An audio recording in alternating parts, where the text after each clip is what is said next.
तो कल तक हम लोगों ने जो फंक्शंस के बारे में पढ़ा था कि फंक्शंस होते क्या हैं, किस तरह से काम करते हैं। ठीक है, फंक्शंस को डिफाइन कैसे किया जाता है, जस्ट फॉर रिव्यू जल्दी जल्दी से हम लोग इसको एक बार डिफाइन कर देते हैं। फंक्शन जो होते हैं नॉर्मली ये कलेक्शन होती है स्टेटमेंट्स की। इसका बेसिकली काम होगा कि जब हम लोगों को ग्रुप ऑफ स्टेटमेंट्स को बार बार यूज करना पड़ता है अपने प्रोग्राम के डिफरेंट एरियाज के अंदर, सेम सेट ऑफ टास्क आपको बार बार रिपीट करना पड़ता है, तब बजाय कि हम लोग सारी स्टेटमेंट्स को रिपीट करें, हम लोग उसको एक फंक्शन की शेप में कन्वर्ट करते हैं और जहां कहीं पे भी उन स्टेटमेंट्स की हमें जरूरत पड़ती है वहां पे हम लोग उस फंक्शन को कॉल करते हैं। फंक्शन का सबसे बड़ा बेनिफिट या एडवांटेज ये है कि ये कोड रीयूजेबिलिटी के फीचर को प्रोवाइड करता है। कोड रीयूजेबिलिटी होने की वजह से आपने एक जगह पे जो कोड देखा है उसको बाकी जगह पे भी अगर अपने प्रोग्राम के अंदर आपने कहीं यूज करना होगा तो उसको इजिली यूज किया जा सकता है। देन कोड कोड को प्रोग्राम को मैनेज करना आसान होता है। आपके ओवरऑल कोड की लेंथ जो है वो कम हो जाती है। थर्ड, कुछ चेंजेस इंप्लीमेंट करनी हो अगर, तो उसको इजिली चेंजेस उसके अंदर इजिली अप्लाई की जा सकती है, क्योंकि जब हम लोग फंक्शंस के थ्रू काम करते हैं तो जितना भी कोड एग्जीक्यूट होगा वो पहले फंक्शन की डेफिनेशन के पास जाएगा, फिर वो एग्जीक्यूट होगा। ठीक है, अब वो सपोज फंक्शन जो भी वो स्टेटमेंट्स हैं वो 10 जगह पे यूज होनी थी, 10 टाइम्स कहीं पे भी यूज होनी थी, तो अब हम लोगों ने उसको फंक्शन बनाया, एक जगह पे डिफाइन करा और बाकी जगह पे उसको कॉल कर दिया। अब एडवांटेज क्या होगा कि वो 10 के 10 जगह से वो अपनी डेफिनेशन के पास आएगा, वहां पे जो स्टेटमेंट्स लिखी होंगी उसको उठाएगा और एग्जीक्यूट करेगा। अब चेंज अगर करना होगा, अगर हम लोग फंक्शंस वाली टेक्नोलॉजी को यूज करके कर रहे हैं, तो सिर्फ आपको एक जगह पे चेंज करना है जहां पे आपने फंक्शन को डिफाइन करें, क्योंकि बाकी सारी जगह से वहीं पे आएगा और वहीं पे उसको आके कॉल करता रहेगा। ठीक है, अगर हम लोग वैसे करते तो सपोज करो 10 प्लेसेस पे आपने वो सेम कोड 10 जगह पे लिखा हुआ है और आपको एक माइनर सी भी चेंज करनी होती तो आपको 10 प्लेसेस पे जाके उसको चेंज करना पड़ता, फिर जाके वो चेंजेस जो है वो एक्चुअली में आते। देन इसके अलावा हम लोगों ने पढ़ा था कि फंक्शन जो है वैल्यू रिटर्न कर भी सकते हैं, नहीं भी कर सकते। पाइथन के अंदर फंक्शन अगर आप कोई भी वैल्यू रिटर्न नहीं करवाते तो बाय डिफॉल्ट वो जो वैल्यू रिटर्न करता है वो है नन। अदरवाइज आपको रिटर्न स्टेटमेंट यूज करनी पड़ती है, जिसकी हेल्प के साथ हम लोग फंक्शन से वैल्यू रिटर्न करवा सकते हैं। आपका function any number of arguments receive कर सकता है, क्योंकि 1 2 10 20 30 जितने मर्जी आर्गुमेंट्स हो सकते हैं। और हो सकता है कि आपका फंक्शन कोई भी आर्गुमेंट रिसीव ना करे। आर्ग्यूमेंट्स वो वैल्यूज होती है जो फंक्शन को पास करी जाती हैं और फंक्शन जिनको रिसीव करने के बाद प्रोसेस करता है। दो तरह से आर्गुमेंट्स को डिफरेंशिएट कर दिया गया है, एक एक्चुअल आर्गुमेंट और एक फॉर्मल आर्गुमेंट। और इसी तरीके से जो आर्गुमेंट्स है उसको पैरामीटर्स भी बोला गया है। लेकिन पाइथन ने स्पेसिफिकली क्या करा पाइथन के अंदर कि जो तो वेरिएबल्स या जो तो वैल्यूज आप फंक्शन की कॉलिंग के वक्त में यूज करते हो उसको एक्चुअल वेरिएबल्स बोला गया, एक्चुअल वो पैरामीटर्स बोला गया। और जो हम लोग फंक्शन की डेफिनेशन के अंदर यूज करते हैं उसको फॉर्मल बोला गया। ठीक, तो आपको जो भी अदरवाइज अगर आपने जैसे पहली प्रोग्रामिंग लैंग्वेजेस में पढ़ा हुआ एक्चुअल एंड फॉर्मल, ठीक है, कॉलिंग के वक्त और डेफिनेशन के वक्त, तो सेम अगर आप कंसिडर करके चलना चाहते हो तो आप सेम भी कंसिडर करके चल सकते हो। ओके, नेक्स्ट है पाइथन के अंदर फंक्शन के आर्गुमेंट्स कितनी तरह के होते हैं। ठीक, हम लोग जो फंक्शन में है वो 4 तरह के आर्गुमेंट्स हम लोग इसके अंदर यूज करते हैं। Required arguments, keyword arguments, default arguments and variable length argument. ठीक है, ये 4 मेजर टाइप के आर्गुमेंट्स हैं। इसमें से सबसे पहले हम लोग करते हैं जो रिक्वायर्ड आर्गुमेंट्स है। रिक्वायर्ड आर्गुमेंट्स का काम क्या होता है। रिक्वायर्ड आर्गुमेंट्स वो आर्गुमेंट्स होते हैं जिन आर्गुमेंट्स को हमें पास करना ही पड़ेगा, मतलब जिनकी वैल्यू को हम लोग छोड़ नहीं सकते हैं, उसको हम लोग बोलते हैं रिक्वायर्ड आर्गुमेंट। सपोज आपका फंक्शन 2 आर्गुमेंट रिसीव कर रहा है और आपने सिर्फ एक पास करा, तो आपका फंक्शन जो है वहां पे एरर देगा और आप उसको यूज नहीं कर पाओगे। फॉर एग्जाम्पल, जैसे मैं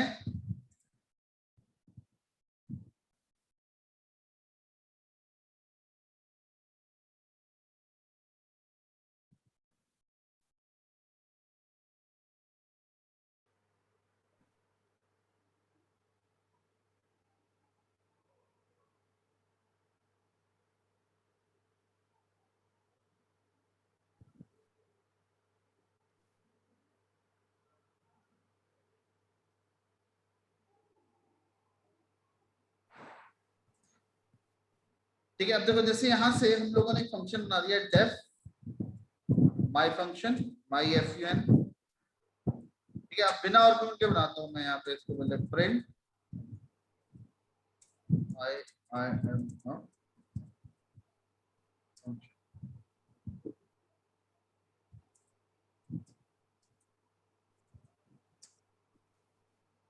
ठीक है। अब मैं यहाँ पे इसको कॉल करता हूँ माई फन। ठीक है, इसको बिना आर्गुमेंट के कॉल करा, ये कॉल हो गया। अब हम लोग एक और फंक्शन बनाते हैं, माई टेस्ट, और इसको वैल्यूज पास कर देते हैं ए एंड बी।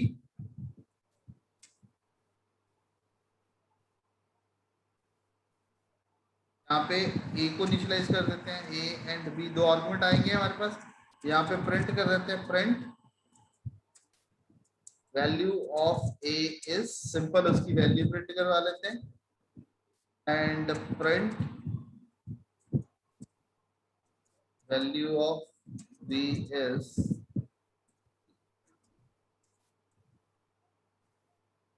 ठीक है, अब हम लोग इसको कॉल करते हैं माई टेस्ट। इसको बिना आर्गुमेंट पास किए कॉल करता हूं, तो यहाँ पे देखो इसने क्या आर्गुमेंट दे दिया, missing two required positional argument. ठीक है, ए एंड बी, तो इसका मतलब आप तब तक इसको यूज नहीं कर सकते हो जब तक आप इसको दो आर्गुमेंट पास नहीं करते हो। यहाँ पे मैं कर देता हूँ 1 and 2। अब जो 1 है ये वैल्यू चलेगी ए में, और जो 2 है ये वैल्यू चलेगी बी में। ठीक है, value of A is 1, value of B is 2। अब यहाँ पे मैं कर देता हूँ माई टेस्ट, और यहाँ पे वैल्यू पास कर देता हूँ हेलो, और यहाँ पे कर देता हूँ वेलकम।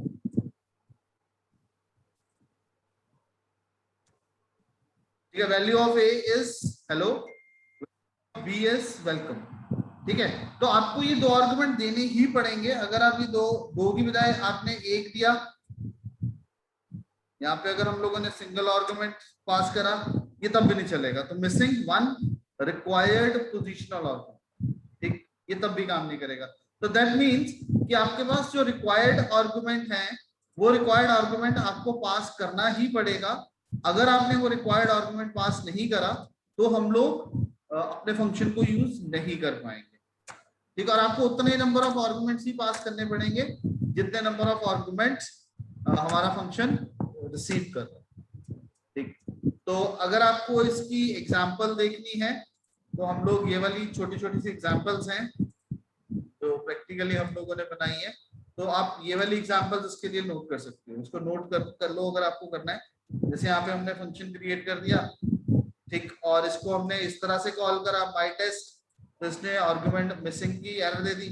फिर उसी फंक्शन को हमने दो आर्गुमेंट के साथ कॉल करा विद नंबर्स, उसने दो आर्गुमेंट न्यूमेरिक रिसीव कर लिए। ऐसे हम लोगों ने दो स्ट्रिंग टाइप के आर्गुमेंट उसको पास कर दिए, वो भी उसने एज इट इज रिसीव कर लिए। ठीक है, और फिर एक आर्गुमेंट पास करा तो उसने वहां पे अब एरर दे दिया कि एक रिक्वायर्ड पैरामीटर उसका मिसिंग है। अब ओवरऑल यहाँ से एक चीज तो समझ लगी गई होगी कि पाइथन के अंदर जो हम लोग वैल्यूज पास कर रहे हैं, जो आर्गुमेंट या वेरिएबल्स हम लोग यूज कर रहे हैं, वो मैटर नहीं करता किस टाइप की है। ठीक, ऑटोमेटिकली जिस टाइप की वैल्यू आप उसको पास करोगे, उस टाइप का वो उसको टाइप स्पेसिफिकली क्रिएट कर देगा। ठीक है जी, ऑल राइट, ओके। तो नेक्स्ट है हमारे पास इसकी जो type, keyword arguments. Keyword arguments वो आर्गुमेंट होते हैं जिसकी वैल्यू हम लोग पहले से ही डिफाइन कर चुके होते हैं। ठीक, नहीं, ओके, इसको इसको हम लोग ऐसा भी कर सकते हैं, कीवर्ड आर्गुमेंट्स को हम लोग ऐसे डिफाइन कर सकते हैं कि आप इंस्टेड ऑफ पोजीशनिंग उसकी वैल्यू पास करने के, आप उसकी वैल्यू को वेरिएबल के नाम के साथ कॉल करके उसको पास कर सकते हो। उसको हम लोग बोलते हैं कीवर्ड आर्गुमेंट। फॉर एग्जांपल, जैसे अब यहाँ पे मैंने यूज करा, एक फंक्शन बनाया डेमो, एक वेरिएबल ले लिया आईडी और एक ले लिया नेम, प्रिंट करवा दिया आईडी और नेम।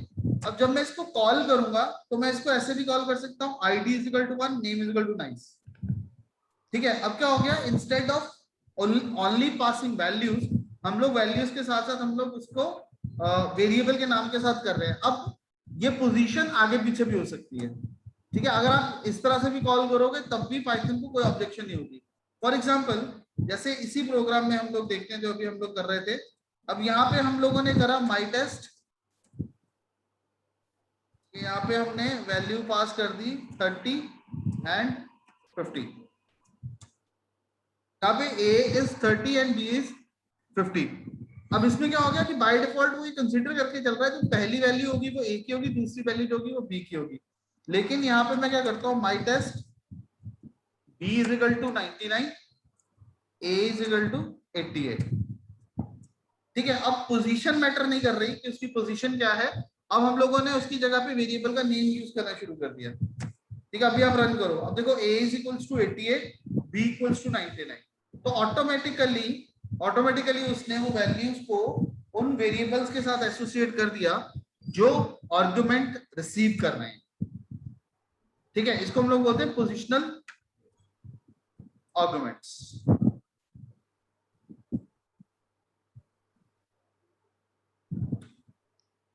ठीक है, और इनको हम लोग कीवर्ड्स को यूज करके डिफाइन कर रहे हैं। कीवर्ड्स का मतलब क्या हो गया कि जो वेरिएबल नेम आपने रखे हैं उन नेम्स को यूज करके आप इसको कॉल कर रहे हो, तो ये आपके कीवर्ड आर्गुमेंट्स बने।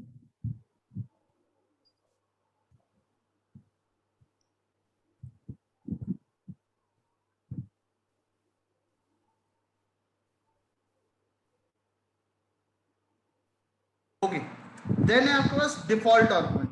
अब कई आर्गुमेंट्स ऐसे होते हैं जिसकी वैल्यू हम लोग पहले से डिफाइन कर चुके थे। अब मेरे को पता है कि उसकी वैल्यू बाय डिफॉल्ट वही रहेगी। आपने देखा होगा, हमने जब सिंटेक्स पढ़े थे फंक्शंस के, उसमें कुछ वैल्यूज पहले से दी होती थी ना। वो वैल्यू अगर आप आर्गुमेंट पास करते हो तो ठीक है, नहीं पास करोगे तो वो डिफॉल्ट वाली वैल्यूज को उठा लेगा। तो उसको हम लोग बोलते हैं डिफॉल्ट आर्गुमेंट, जिसकी वैल्यू आपको देने की जरूरत नहीं है। अगर आप उसको स्किप कर देते हो, ठीक है, तो जो फंक्शन की डेफिनेशन के अंदर उसकी वैल्यू डिफाइन होगी, फंक्शन वो वैल्यू उसकी यूज करेगा। अदरवाइज जो आर्गुमेंट आप पास कर दोगे उस आर्गुमेंट को वो यूज करेगा। अब फॉर एग्जांपल यहां पर मैं एक फंक्शन बनाता हूं, डेफ टेस्ट फंक्शन। यहां पे हम लोग आर्गुमेंट लेते हैं a, b and c equals to 10। अब ये क्या हो गया मेरा डिफॉल्ट आर्गुमेंट। a और b दो नॉर्मल आर्गुमेंट हो गए, और c मेरा क्या हो गया डिफॉल्ट वैल्यू के साथ। कि अगर मैं a और b की वैल्यू देता हूं, अगर दो वैल्यूज दूंगा वो a और b में सेट हो जाएंगी। अगर मैं तीन वैल्यूज दूंगा तो वो तीसरी वैल्यू c के अंदर चली जाएगी। और अगर मैं वो तीसरी वैल्यू नहीं देता हूं तो c की वैल्यू वही रहेगी जो यहाँ पे डेफिनेशन में, दैट इज 10।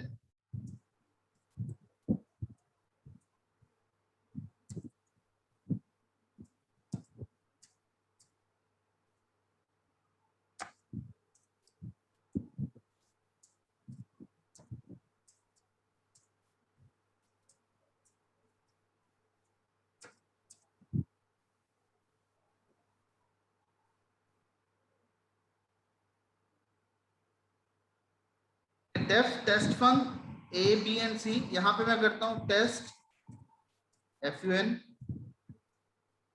तो a b c तीन आर्गुमेंट अपने दिखा रहा है, मैंने पास कर दिया 1 एंड 2।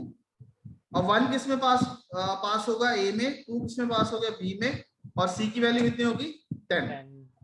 ठीक है, अगर आप करते हो टेस्ट फन 1 2 एंड 3, तो इसका मतलब जो 1 हो गया वो पास हो जाएगा a में, 2 जो हो जाएगा b में चला जाएगा, और c की वैल्यू क्या हो जाएगी 3।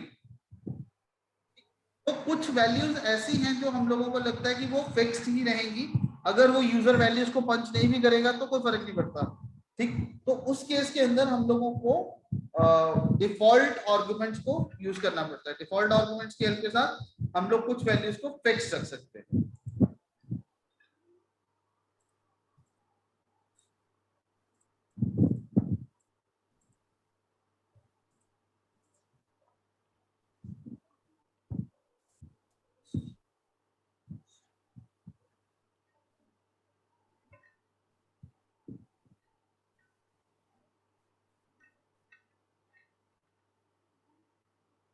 तो अब इसमें है कि अगर आप उसको ऐसे यूज करते हो id इक्वल टू 10 अमित, ठीक, तो ये एरर दे देगा क्योंकि नॉन कीवर्ड आर्गुमेंट जो है वो कीवर्ड आर्गुमेंट के बाद नहीं आ सकता।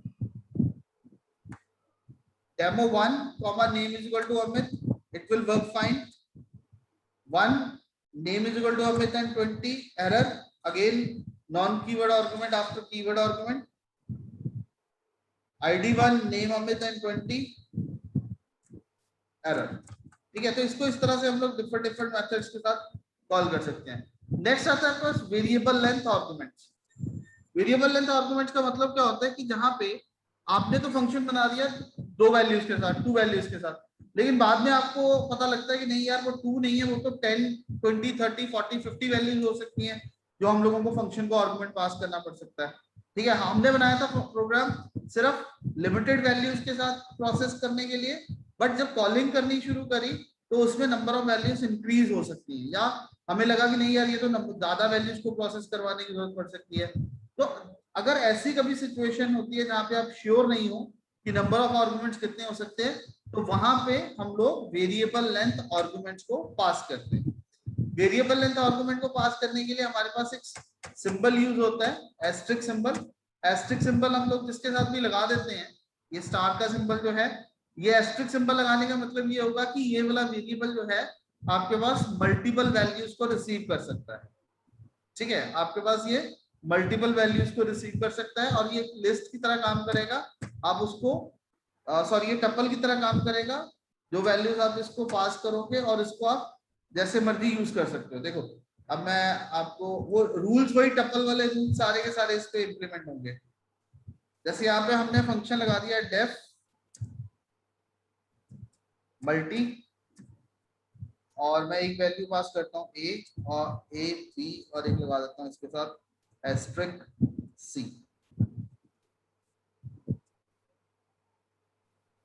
यहाँ पे हम लोग कर देते हैं सम इक्वल्स टू 0,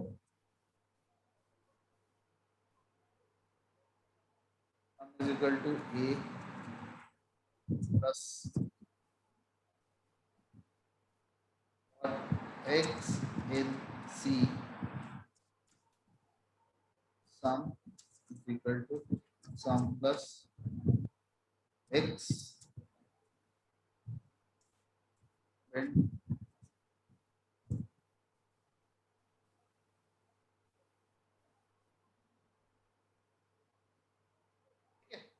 यहाँ पे हम लोगों ने एक फंक्शन बना दिया मल्टी के नाम से, जो तीन, उसको हमने बता दिया कि वो तीन आर्गुमेंट रिसीव करेगा, एक ए और बी, और जो तीसरा वेरिएबल होगा it can be of type variable, मतलब वो मल्टीपल वैल्यूज को रिसीव कर सकता है। तो सम वेरिएबल लिया, उसके अंदर 0 स्टोर कर दिया, ए और बी को ऐड कर दिया। ठीक, और जो आपका मल्टीपल वैल्यूज को रिसीव करने के लिए वेरिएबल बना, उसको लूप लगाई, और लूप लगा के उसकी वैल्यूज को हम लोगों ने रीड कर लिया और सम निकाल लिया। अब यहाँ पे हम लोग इसको कॉल करते हैं।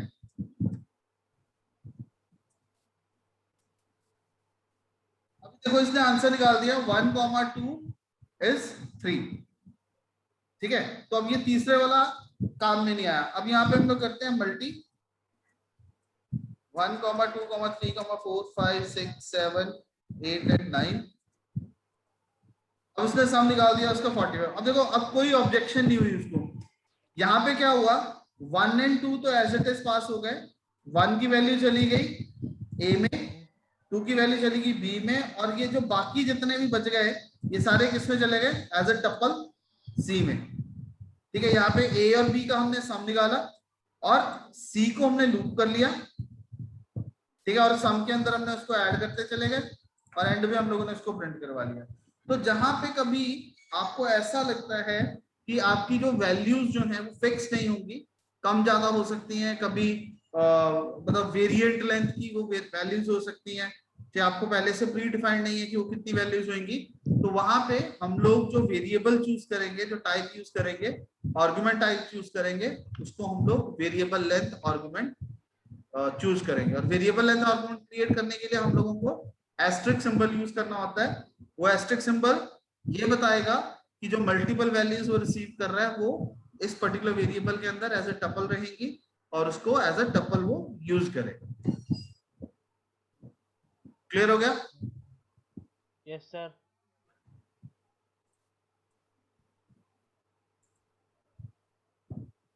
ओके,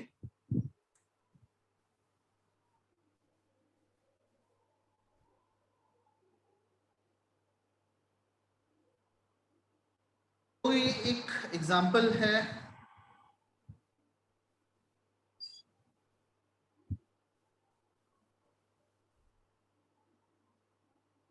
इसको अभी एक बार नोट करिए, आप सब लोग इसको नोट कर लो और फिर इसको एग्जीक्यूट करते हैं।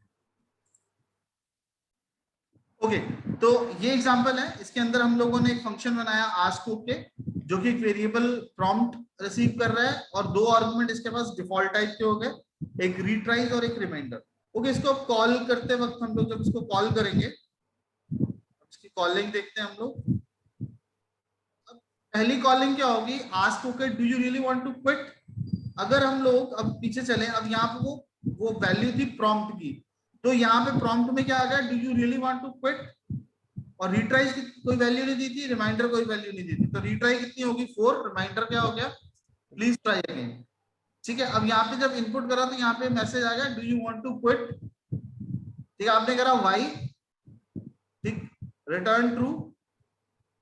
अगर एन एनओ एनओपी करता है, अब बता करे do you want to retry, आपने कर दिया एन कि मेरे को रीट्राई नहीं करनी, तो उसने रिटर्न फॉल्स कर दिया, यहां से लूप क्या हो गई फॉल्स। और वाइल लूप कब तक काम करती है, जब तक वो ट्रू रिटर्न करती है।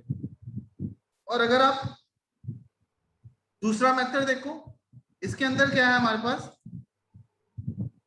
इसके अंदर क्या है, ये वाली वैल्यू किसकी होगी, प्रॉम्प्ट की।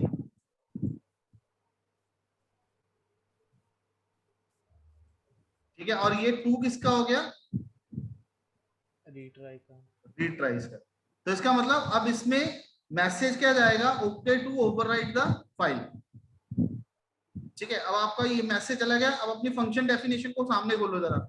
अब प्रॉम्प्ट में मैसेज आ गया ओके टू ओवरराइट, अब वहां पे इनपुट के थ्रू मैसेज आया okay to overwrite the file, input receive कर रहा है आपसे, आपने कर दिया यस या नो। ठीक है, वाई और एन प्रेस करा या वाई यस लिखा एन नो लिखा, उसके अकॉर्डिंगली कंडीशन चेक हुई, कंडीशन चेक होने के बाद उसने ट्रू फॉल्स रिटर्न कर दिया। अगर आपने इन चारों वैल्यूज के अलावा कुछ और इनपुट करा जो आपने पीछे कंडीशन में दी हुई है, तो वो रीट्राई को लेस कर देगा, एक नंबर से लेस कर देगा। देन थर्ड तरीका क्या हो गया, ये क्या हो गया प्रॉम्प्ट, ये हो गई रीट्राइज, और ये क्या हो गया लास्ट में उसका रिमाइंडर। सर अच्छा ओके ओके। अरे और सर पूरा ही है ना एक, अलग अलग तीन तरीके हो गए इसको, ये फुल कॉल हो गई इसकी। Okay sir. ठीक है, जो ये ओके वाला मैसेज है, ये वाला एक, ठीक है, ये वाला जो मैसेज है ये प्रॉम्प्ट की वैल्यू है, ये वाला जो है ये रिट्राइज है, और यहाँ पे जो है रिमाइंडर्स की वैल्यू। Yes sir.